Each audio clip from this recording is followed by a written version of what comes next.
Hello, ladies and gentlemen. This is something that's been in the making for a while now. This is the Berserk video, part of the content creator series. This will probably have to be a two-part video because this man to the left of me is so knowledgeable of Berserk. It's his favorite series. He has a tattoo of it, which I'll get him to show. Oh, there we go. Bow. And this is my guy, host of What Do You Say Anime, my first real podcast friend and all of this stuff. My man, Peter McGinn. Glad to have you as always. Also, the number one contender in Pitch It, which the championship match will happen soon. We have a big plan for that. Great to be here. First time in a long time that I've had a chance to talk Berserk, and just really wanted to get into a situation where it was the right time to do so. And with Miura's 1 year of his passing, it worked out that we're able here to talk about like what I think is the greatest piece of fiction ever written, ever created. And it's one of very few media pieces that's ever like affected my life personally. So I have a huge connection with Berserk, and I'm just glad I could be here and talk about it, and we could chit chat about Berserk, and whatever goes with it goes with it. Hell yeah. I'm excited because I know how much you love this. This is something where in the Discord we were talking and you were like, Lennon, you gotta read this. You have to read it. And I read parts of the prologue and stuff and I liked it.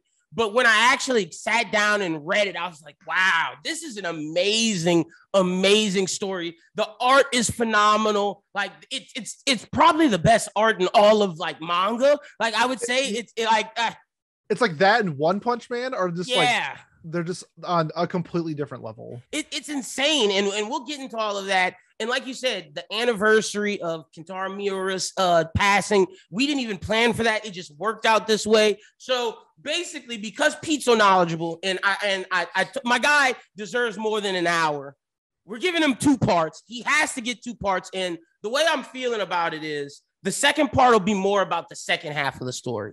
This one will deep dive into the first part, and then Guts as a character, Griffiths as a character, the art style, and just the stuff to set up for when we get to the changing of the guard in the next part of the story. So let's start off with this, Pete.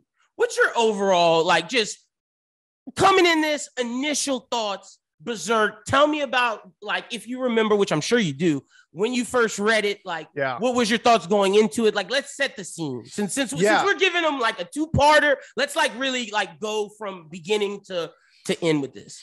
Yeah, you know me. If you saw Berserk, I don't think this would be the first thing that you tie me to. Never would have thought that. I'm especially anime, big like comedy, slice of life, romance, and I heard nothing but good things about Berserk. And on Mal, it's like the number 1 rated manga of all time. And I'm not like necessarily like moved away towards gore and horror and stuff like that, but it's just not your go-to. If it's number 1, it's number 1 for a reason. So it's like, okay. There was like a sale where I could buy those deluxe hardcovers for like pretty cheap price. I think I got them for like $25 a piece. So I was like, that's a great deal. Got the first 3. I'm gonna check it out, and I started reading it, and something about Guts as a character just hooked me right away. How the physical manga started is with the Black Swordsman arc, and then it goes into Golden Age, where chronologically it's Golden Age and then the Black Swordsman arc. And something about how like Guts carried himself, and then I was interested in the Black Swordsman arc. I was like, this is very unique. How they are like displaying the combination of like a medieval time along with, I guess in the term, the apostles, like these demons, and it was unique in how they were telling it. Guts was not this overpowered character. He was suffering casualties with his friends, with himself. Battles were not easily won. Not at all. And he's scarred in more ways than one. I was like, this is a very unique story. I'm going to go buy the rest of the manga. And then from there, it just started a whirlwind of the Eclipse really just taking it to a whole nother level, where that was something unforeseen in anime and manga that I've personally got into, especially when it dealt with, if you watch Shonen or even Seinen itself, where you have the main character and his cast and they're fine. They have plot armor, right? Yep. And then Berserk is just like, just kidding. Everybody that you liked from his Gone. party is now dead. And that is literally just like what it started everything. I didn't know what the next chapter was going to be in store, who Guts was as a character, because I think he just like is the staple of what a male main character kind of is in this role. And it was just a whirlwind. And we'll talk more, but I would like to get your thoughts on it too, because I know for sure. Because I pressure people into reading Berserk all the time. You definitely were the reason why I read it as fast as I did, and I'm thankful that you pressured me into it. So for me, when I'm starting reading this, and I think I read it the same way that you did, because I read the manga. Like it did go Black Swordsman arc, and then because I remember messaging like, wait, where's the prologue? Yeah. You're like, just wait for it, it's coming. So that getting the Black Swordsman arc first, after knowing what I knew from the anime, I was like, okay, this is interesting. So we're seeing Guts at this stronger level than it is in the prologue, and it's like, okay, this is what this guy is. And then when we get to the prologue, it's like, whoa, bro, okay, now we're doing this. We're dealing with themes of rape. We're dealing with themes of murder, betrayal, political Game of Thrones, like trying to climb the ladder of chaos. And those are all things that in storytelling intrigue me. Not the rape part. Just want to clarify that. I'm more talking about the political intrigue. But the way he handles it, I have to say, it's some of the best way I've seen that touchy subject handled. And it's not handled as like fan service. No, not at all. That. It is a story driven. Yeah. It has impact. It has like reason. And even though it is maybe taboo or touchy, or because it's just handled so well. And it's something 100%. That I haven't really seen in anime or manga really. And when we talk about Guts as a character, it like that initial like sexual assault that he faced and the initial rape, that like you see why he doesn't want to be touched. You see why he's so like closed off from people, because he can't trust them. All he can trust is a sword. When he sleeps with it and holding it, it's like, bro, this is powerful. But it also makes Griffith's I always want to say Griffith's betrayal that much more saddening, that much more hurtful, because he trusted you. He let you into his life. You knew what he went through, but then you go and kill the only family and the only people he trusts. And it's like, bro, how could you do that? You let power and greed corrupt you. So all of that type of storytelling for me is just insane. It's amazing. Griffith is up there with like Johann Liebert for me. I think Johann's the best in my opinion, but Griffith's right there for that the way he betrayed them, the way he handled Casca, like just all of that made me be like, damn, this is a great story. So if this is just the prologue, I can't imagine what the hell I'm in store for. And I couldn't imagine it. And I know we'll talk more about this in part 2, but the way that we see Guts lose a family and then get another family is beautiful. It is. And it's kind of a major theme of Berserk itself is the family aspect, because of just how even how he is born. Yeah. He's born from his mother being hung, and while she is dying, she gives birth to Guts, and then he gets adopted by Gambino, and that starts his first family. And that's not the first time Guts is going to have a family. And that's true. He does lose that family. I didn't even think about that. Like I was thinking about the Band of the Hawk is family 1, and then the family that he makes after the eclipse. But no, you're right. It is that Gambino family that is the first one. And that is the cause of I don't even trust the Band of the Hawk. I'm a solo act. I'm a Ronin, essentially. Yeah, that's kind of like, because I think like his Band of the Hawk family happens twice in the story. So there's the Band of the Hawk where he initially joins because he loses the duel to Griffith, and then he has to essentially forfeit himself to the Band of the Hawk. Down the road, he wins the duel with Griffith and leaves. And then when he comes back, and then when he comes back, because he never felt that like he belonged in the Band of the Hawk the first time, because he's essentially like not a slave, but like kind of in that sense. He belongs to Griffith is like the verbiage that they use a lot in the story. And when he defeats Griffith for on like the snowy hilltop, he's going to chase his dream, find out what he wants. And when he's gone for so long, he realizes that what he wants is a family. He wants the Band of the Hawk, like Rickert and Judo, and Casca, and all of Casca and Griffith, that they are his family. And you see how he struggles with that when he was with Gambino, because essentially he was raised as a mercenary, raised as a warrior, because that's who Gambino was. Mm-hmm. And the only person he kind of like really trusted essentially sold him as a sex slave to Donovan, and is raped as like a young child and loses all of his trust. That's why he's always closed off, why he's always by himself, why he always wants to. And he also, like, because of that, kind of like doesn't fear death, because like, is death really worse? I think there's like a line where he says, like, if he dies, like, is it really worse than what I've been through? Than like what he's living right now, because like he's kind of just like going like town to town fighting, getting a check, and then just waiting for the next battle. And it's really interesting just to see Guts as a character like that, where you're born in the situation that you're in, thinking that you're kind of like this invisible punk, and then having Griffith show up and kind of like show you up and kind of just like change your entire trajectory of like your life. And it's a really interesting story element that they do in Berserk, and just how they handle sort of just like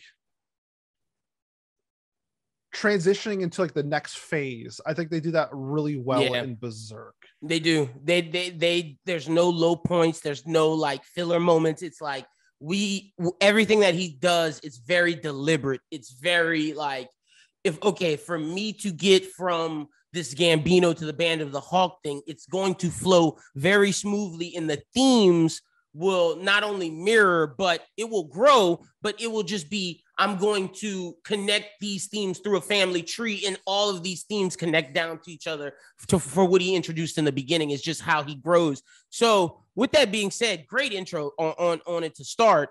Now, before we get into the story of the prologue, because I want us to talk about that and spend a good bit of time on that. We'll do Guts and Griffith. Let's take a side note and let's talk about Kentaro Miura, since it is the anniversary of his passing. What does he mean to you as an author? What do you think he does the best, or mangaka, because he draws as well? What do you prefer from him as more drawing, more story writing? And let's talk about him as an author before we get into the story itself. Yeah, very few mangaka I feel like are in the realm of being like god tier writers along with artists. A lot of times it's like one or the other. When you look at like modern day, like what's like really out there, you can I think like One Piece is like a good. I was thinking, even though I'm not like the biggest fan of One Piece, like I understand like Oda is great at writing. Like I like his writing, but his art is a little childish. Yeah, it's childish, but like it serves its purpose. I think sure. like that. Like One Piece doesn't need to be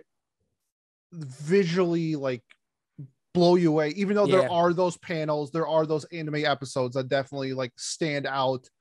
But like kind of like what Oda does, I think, in that Miura does insanely well, is visual storytelling, is where you don't need to have the dialogue there to understand what is happening, whether it's you feel it.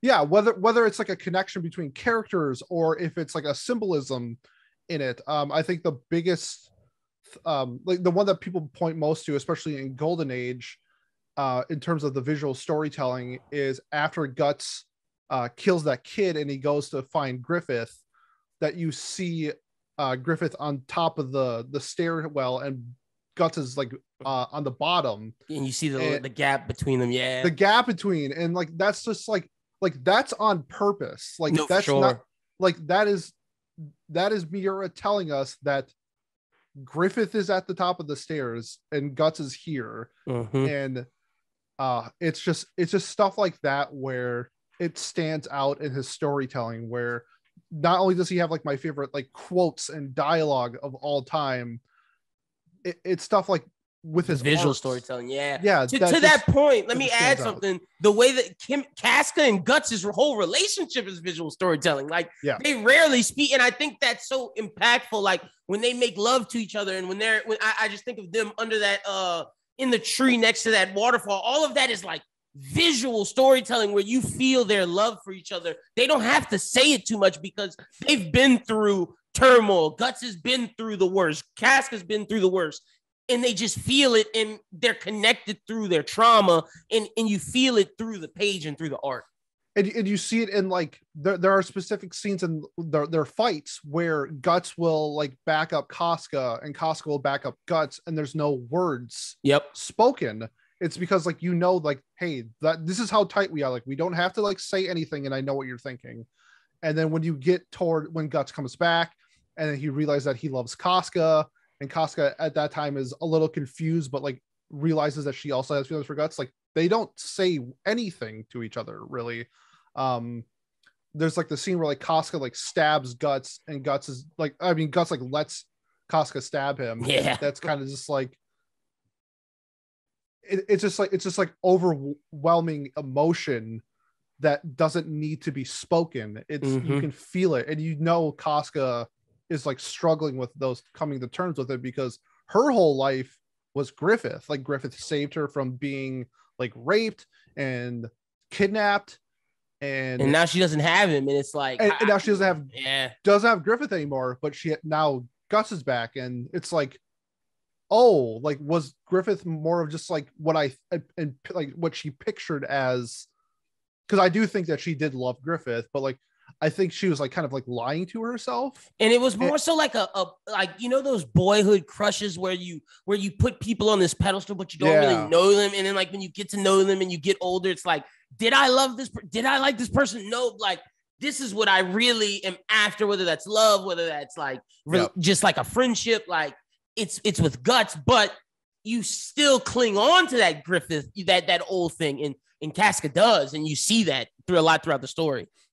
Yeah, it's just like, and I jokingly say, but I do firmly believe it at the same time. I do think Berserk is the best romance ever written. It's just incredible. I've never viewed it that way. That's awesome. That is awesome. We could talk. I think that's like a huge focal point in the second part of the story that I think a lot of people like kind of skate over because there are so many other moments. But essentially, Guts is doing everything for Casca.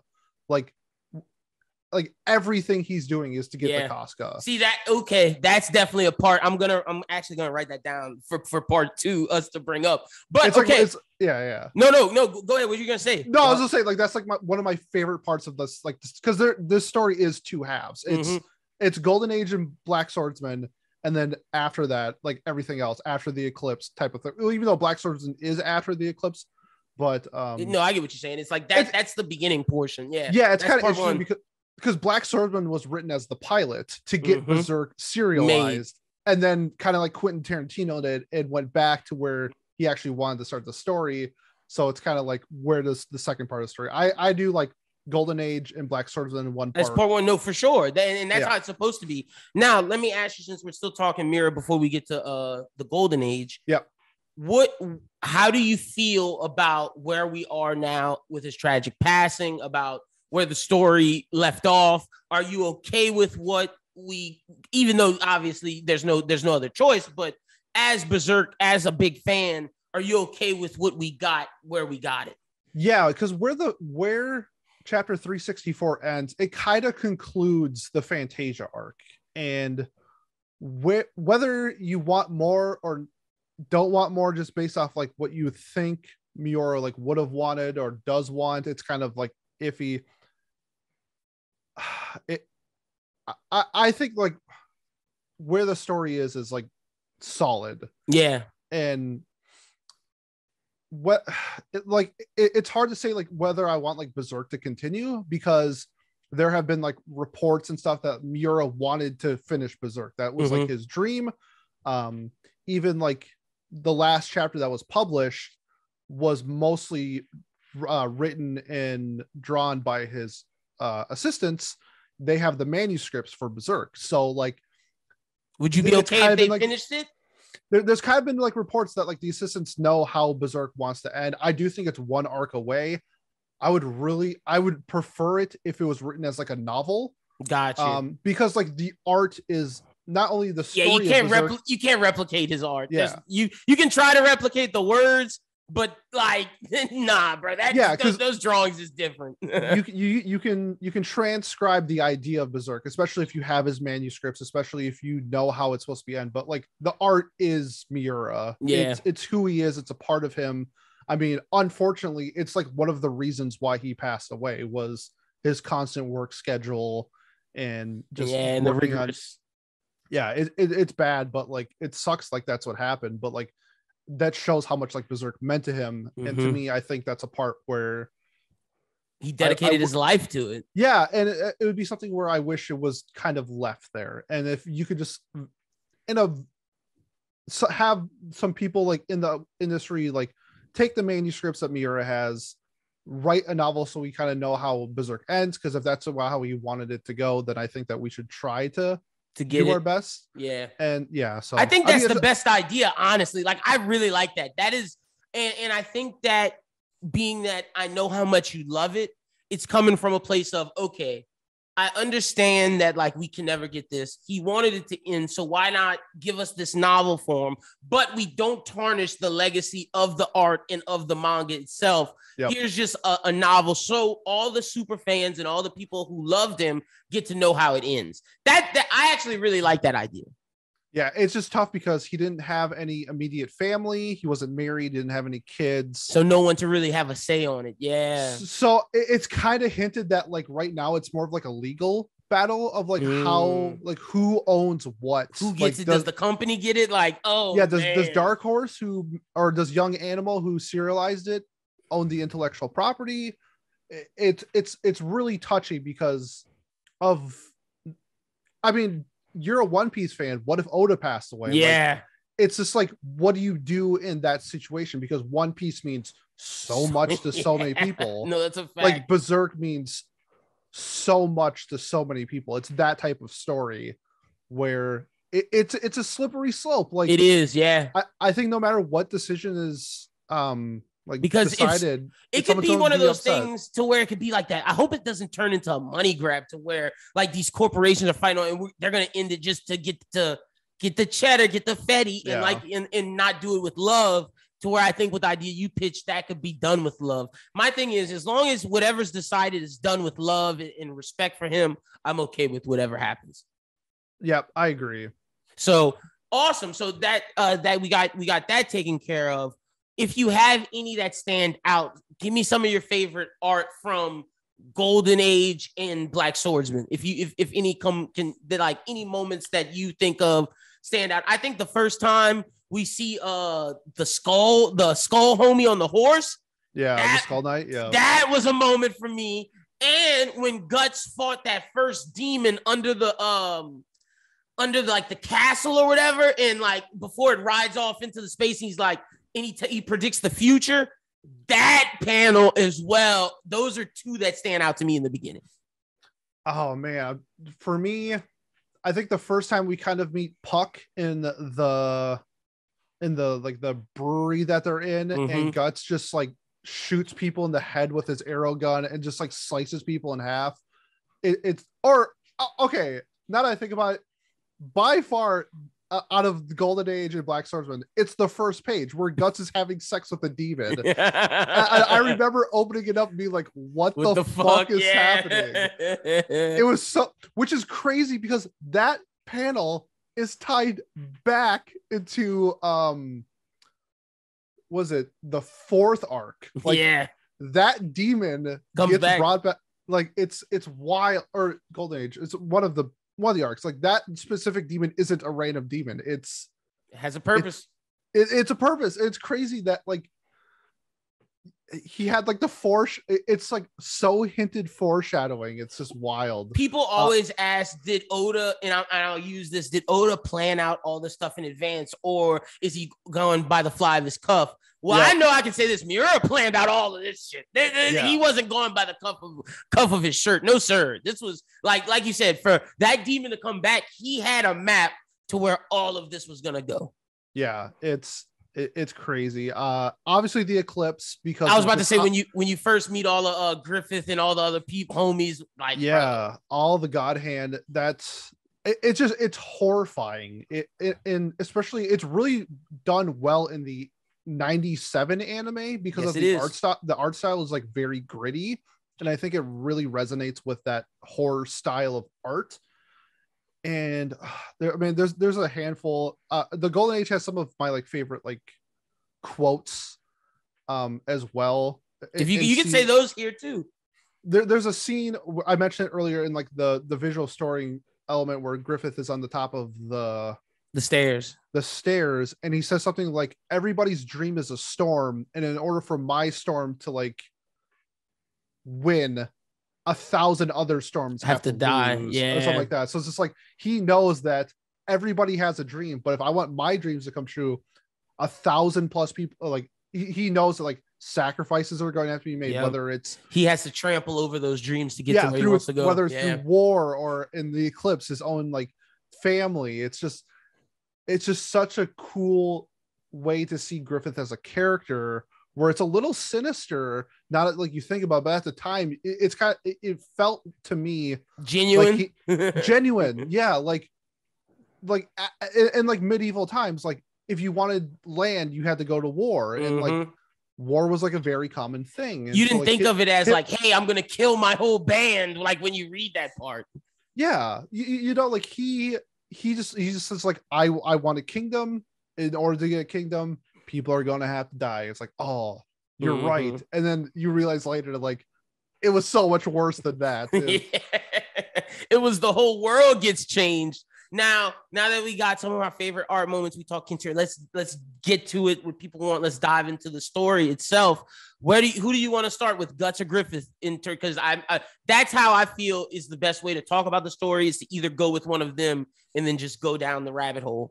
How about like Guts meeting into Griffith? Because we start with Guts. You see him win a duel against a guy named Bazuno, who's like this giant dude. Yeah, that was a great moment in the anime, by the way. The anime doesn't accomplish a lot of things, but the one thing's like the thing you mentioned in the first duel against that big homie, it really shows how strong Guts is. And it's like, okay, this is a badass mercenary.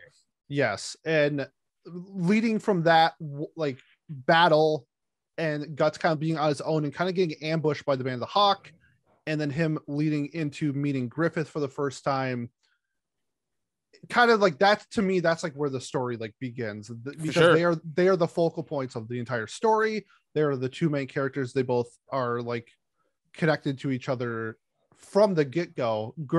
Griffith notices Guts, his like prowess and like his skills immediately, and you see that over, I think in the span of 3 years, Guts becomes the general of the Hawk, I think, like the top commander. Yeah, like he's second in command. Yeah, and you see that, and Griffith notices that like right away, and just their like relationship is the driving force of the Golden Age arc itself.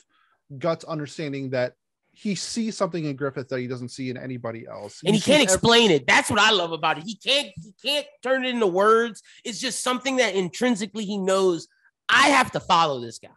Yeah, it's a combination of like him losing the duel and like being like forced to be there, but also at the same time him sort of like at awe of Griffith. Griffith is unlike any other because he's been a part of like mercenary groups and stuff like that, and people are just there for money.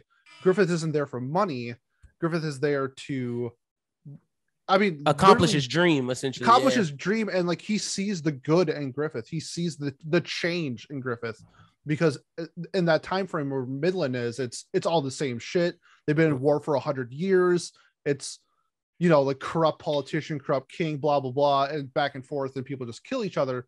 He sees that Griffith isn't that person and follows him essentially to the end, where you see him being appointed as the king's like main military group. The Band of the Hawk go from a mercenary group to essentially like royal knights in Midland. And they all hate it. Every noble hates it. They're looking at him like, look at this poor trash. F these guys for coming in. And I gotta ask you, Griffith has everything. why did he go after the puss? Like the downfall of him. Like I get it. You're thinking, okay, I get her. I can become king of all of this. Yep. I think he went too fast. Like to me, I correlated to, and I don't know if Mura thought of this, but it's so much like Icarus. He got to where he wanted to go. He flew too close to the sun, burned his wings, and it's like, bro, you were right there. If you wait a couple more years till she's old enough, like it's over with. Like you gotta just play the long game. And I think he got too overly ambitious, and his ambition was his downfall.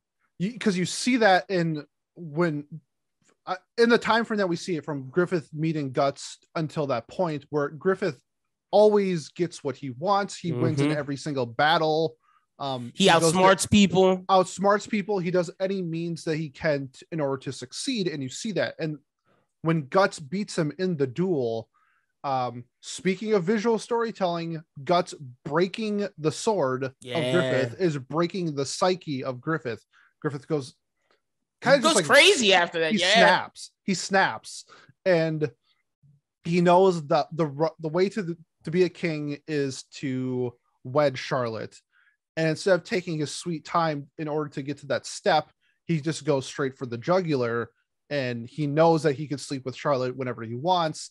It's just there's formalities. There's steps to be taken. He just became the royal knight like an hour ago. And he doesn't care, because for the first time in a very long time, he doesn't have a plan. He doesn't know what to do. Guts was figuratively and literally his sword. And he left. When there was a problem, you went to Guts. When he needed something done, he went to Guts, and now Guts is gone. What do? Okay, I have to take things in my own hands.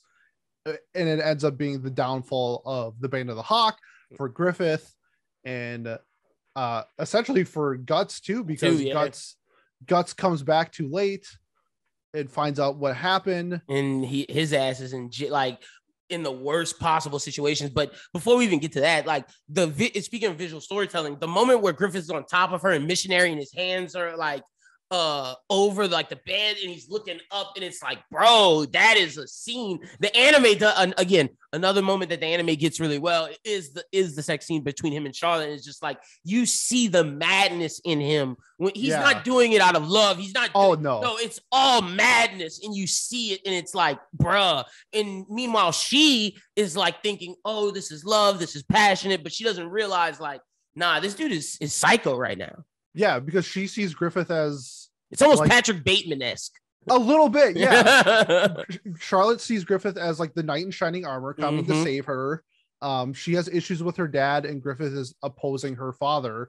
And so she sees him as this person. He comes specifically to her, and she's like, this guy is perfect. Of course, I want to marry him. Of course, I want to have sex with him and whatever like that. To her, it's super romantic. And then the eyes of Griffith is pure lust, pure hatred. He's doing it so his whole time was to get to the throne, but it was turned up to 10, where you just see it's just he's manipulating her, he's manipulating the whole thing, and he gets busted and gets a fate worse than death, man. God, that was another moment when I read what happened to him, I was like, oh, this story's different, with the fucking hawk head and cuts all of not feeding him. He turns to skin and bones, cuts off his Achilles's and all his meat. Oh no, bro. Ooh, I get the heebie-jeebies just thinking about it, because that panel itself is art in itself. When you first see him, it's he's so decrepit, worse than the most crackhead of crackheads. Yeah, because Guts comes back, rescues Griffith, and then gets to the chamber and realizes that Griffith is essentially gone. Whether he's physically there, mentally he's checked out.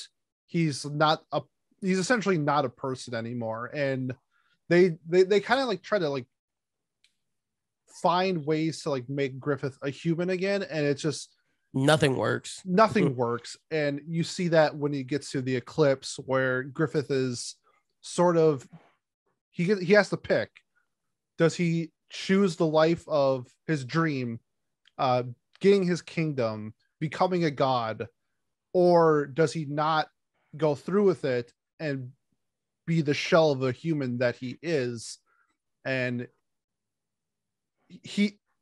it's so well told because he hesitates for like a decent amount of time. He does. Now that you mention it, he really does. Like he really like makes it like, damn, I really love my people. So like, I'm not going to go through with it. And then it's like, nah, bro, the storm has to eat these other storms for my dream to succeed. Yeah. And just, it's crazy. It's just so good. And then it brings into the discussion, did Griffith do anything wrong? Which of course he did. Yeah, but like, bro, I am not on. I hate the femto. We can talk about in the second part where you see what the aftermath of Griffith becoming king is like. You're right. That's a part 2 conversation. It really brings up the question, was it worth it? But like, that's a different discussion for another time. But the eclipse itself is like, to me, it's like the most memorable scene in like manga ever. Like even if people don't read Berserk, you could say the eclipse and they probably know what the eclipse is. Yeah. Like, I think of like, that. I think of in Akira when the bike is going, like the famous bike scene that everybody takes. I'm trying to think. There's a bunch like Naruto and Sasuke clashing. Like that is a moment. 100%. The eclipse is for sure. Now, before we get to talking about the eclipse, let's backpedal because we got the Griffiths, most of the Griffiths talk. We'll get more of that. Let's talk about guts leading up to that. Like, I think it's so beautiful, even though it is the downfall of everything, of Guts saying, you know what, I need to go find my passions in the world. Yep. Because, and I think that's the first time he was free and he was truly a human being and he felt like one and he loved himself. I don't think Guts loved himself and before that, until that point where he's like, you know what, I need to do what's best for me. Because you see that there's like he like overhears a conversation with Griffith about how Griffith has no friends. Yeah, like, that broke his heart. I forgot about that. At the ball where he's dressed up, where he doesn't feel comfortable. This isn't his scene, and he knows like this isn't for me. I'll never be this. And then when he thinks, because he views all of them as equals, and then he overhears those conversations from those shitty nobles, and they're like, man, he don't have no friends. Like, y'all are his tools. Like, he don't rock with y'all. That kind of what triggers Guts was like, okay, what I've been doing this whole time is for him. Dream. Yeah. Like, what do I want? And that's what sparks the duel for his freedom and sort of goes out on his venture. I think he's gone for, I think it's like a little over a year. Because I think Griffith is in the cell chamber for a year. So I think it's like a year. And that's when Guts develops. It's off screen too, which is crazy. But like when he comes back, another example of like visual storytelling. He doesn't say what he did. He shows it by like his personality, his scars and everything. His scars, how he talks to people, how he, because before he's like cool with the Band of Hawk. Like he would drink with them and stuff like that. But he didn't open up like he did before. He didn't open up, but when he comes back, saves the Band of the Hawk with Casca because they're getting attacked by isn't it by the squad, like the kingdom and shit? They're getting attacked by that's the Baki Raka. No, it's not that. They're getting attacked, because they like run away from their mercenaries or whatever. And Guts comes back, saves them, and then that's like the first time you see like him and like Judo embracing each other, him and Rickard hugging each other. I love Judo Rickard and all. Like, only one I hate is fucking Corcus. Corcus, I mean, he's the one guy in the Eclipse that like when he got, I'm just like, oh well. Like, yeah. You act like a bitch, you get played like one. I don't know. Facts. No, you're right. I think, who would you say your favorite is out of the Band of the Hawks? Is it Judo? I mean, if we are like everybody, it's Casca. Oh yeah. You're right.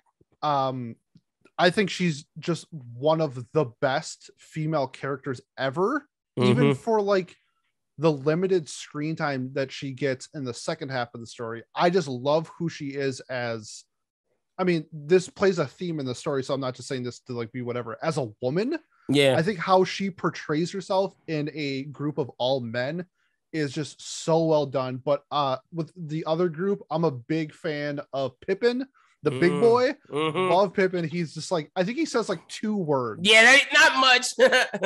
But he's just like, he just bashes faces, and Judo. He reminds me of Lil Jon from Robin Hood. Yeah, he's just like the bruiser, and I like that he's kind of like does that.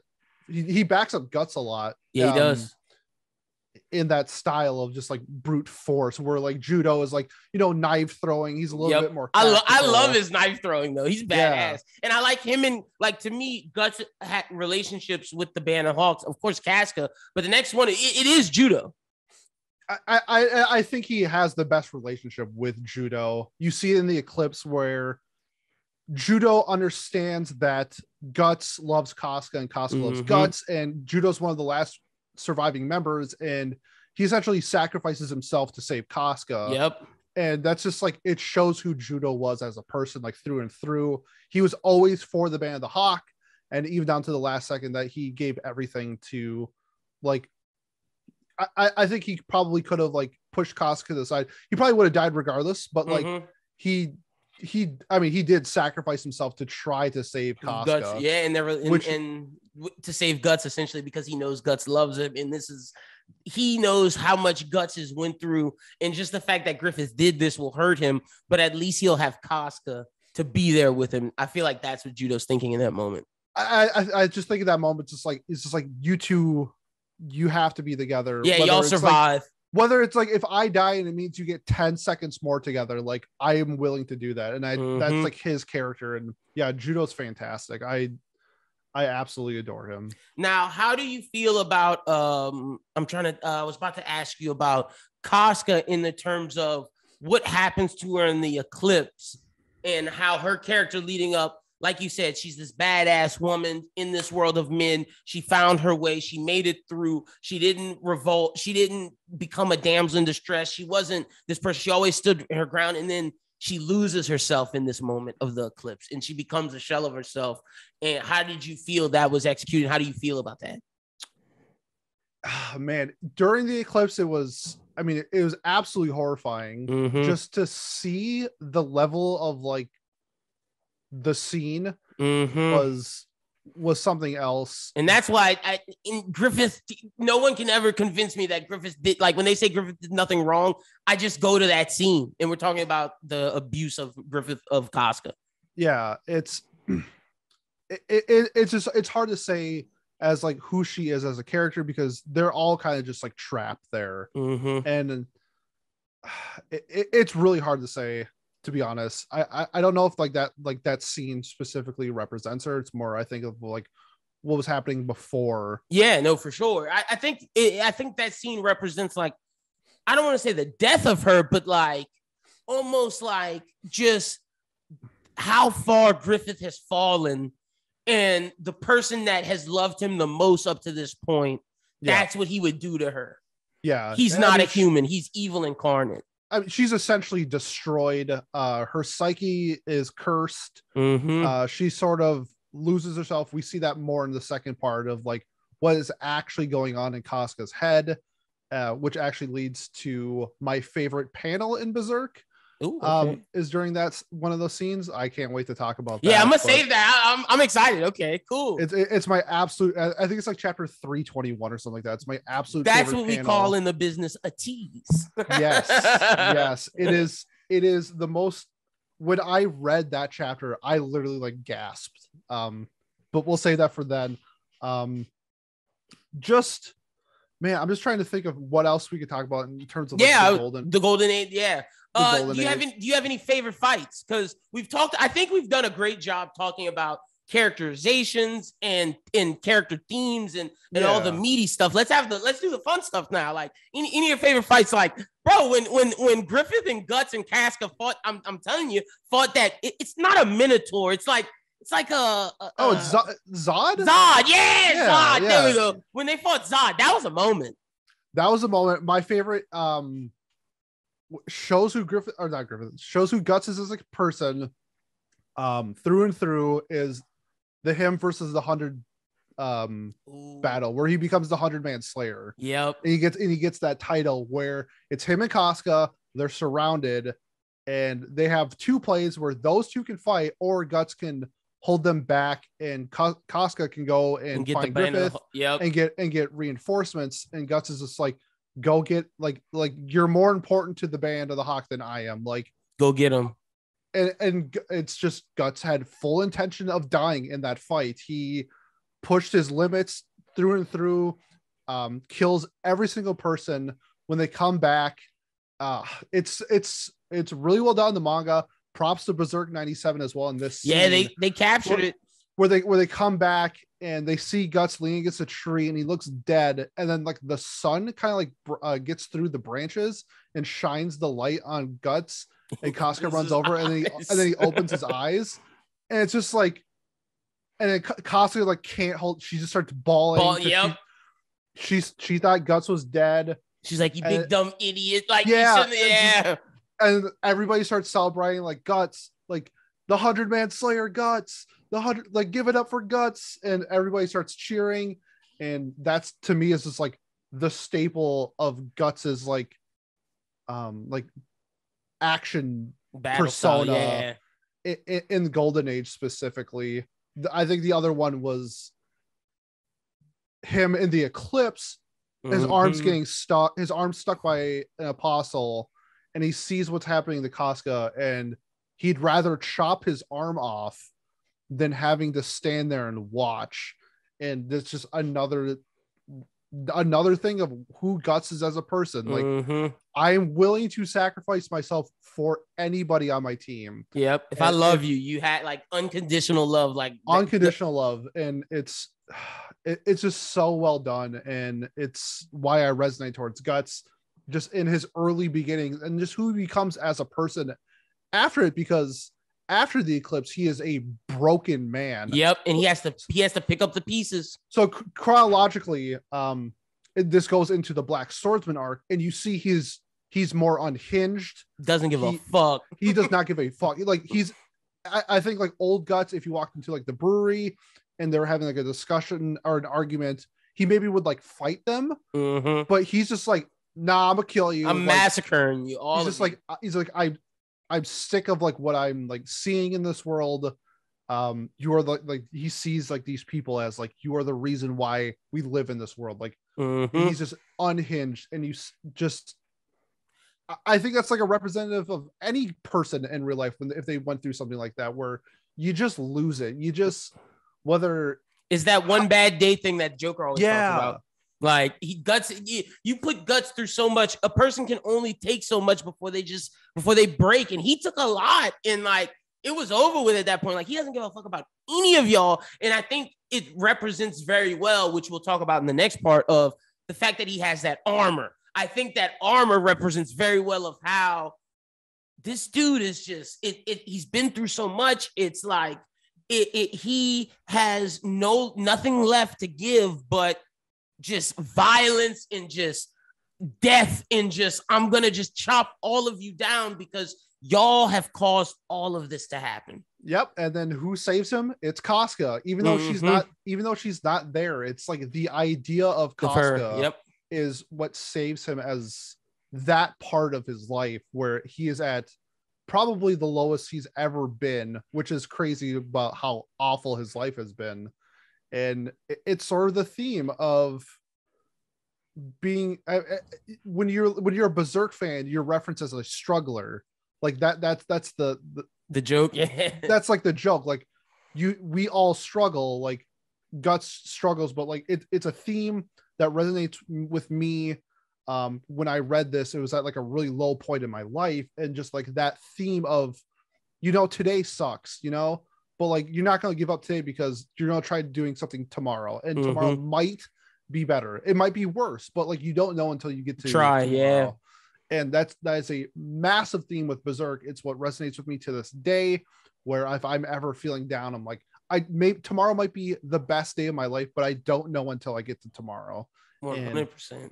And Guts gets to that point towards the end of the Black Swordsman arc, and it's just like a major turning point of a character where he is he's still in that maybe like a blood in his eyes maybe type of thing, but it's not out of like rage. It kind of turns into like revenge a little bit, and almost his form of self-justice, almost like like he knows the tools at his disposal. Like he's the strongest person, and he finds Casca, and he knows what he needs to do. But like, how do you see the girl that you love in the state that you're in? Like, you're always going to be mad. Like, you're never going to stop. But like, he kind of like, it's just really fun to see as a character of how he handles that and how he deals with it.